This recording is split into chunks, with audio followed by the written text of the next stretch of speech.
Hello আমার YouTube পরিবার, আশা করি প্রত্যেকেই তোমরা ভালো আছো। আমিও ভালো আছি। চলে এসেছি একটি নতুন ধরনের রেসিপি নিয়ে। এই রেসিপিটা আশা করি অনেকেরই ভালো লাগবে। যাদের মুখে এখনও স্বাদ নেই তারা কিন্তু এই রেসিপিটা ট্রাই করতেই পারো।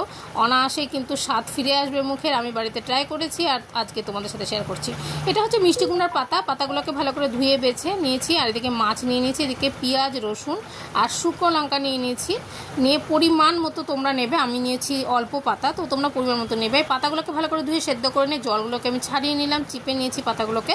আর এদিকে পেঁয়াজ রসুন নিয়ে নিয়েছি পরিমাণ মতো, নিয়ে মিক্সিতে পেস্ট করে নেবো। এটা নিয়ে পেস্ট করে রেডি করে রাখলাম। এদিকে কিন্তু আমি মাছ ভাজা নিয়ে নিয়েছি। মাছটাকে খুব ভাজতে হবে না। এদিকে শুকনো লঙ্কা তেলে ভেজে নিয়েছি, লবণ তেল নিয়ে নিয়েছি।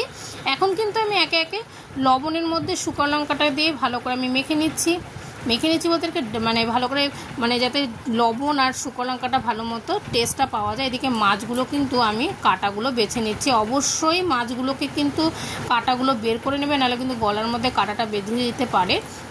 আর মাছটাকে খুব বেশি ভাজার দরকার নেই, মোটামুটি ভাজলে হবে, কারণ এটা তো আবার ভাজা পড়বে। এবার এই মিক্সটাকে কিন্তু আমি সম্পূর্ণ মিক্সটাকে আমি ভালো করে মেখে নিচ্ছি। এটাকে অবশ্যই ভালো করে মিক্সড করে নিতে হবে।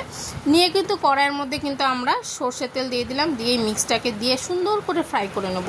আর ফ্রাই করে নিয়ে এটা এতটা টেস্টি হয় কি বলবো। এটা শুকনো ভাতের সাথে খুবই ভালো লাগে। আমি বাড়িতে ট্রাই করেছি, আশা করি অনেকেরই রেসিপিটা ভালো লাগবে। যাতে ভালো বাড়িতে ট্রাই করো। আর যারা এখনও পর্যন্ত আমার চ্যানেলটিকে সাবস্ক্রাইব করোনি, প্লিজ সাবস্ক্রাইব করে দাও। এইভাবে তোমরা পাশে থেকো। অবিরাম ভালোবাসা তোমাদের জন্য রইলো। সবাইকে টাটা।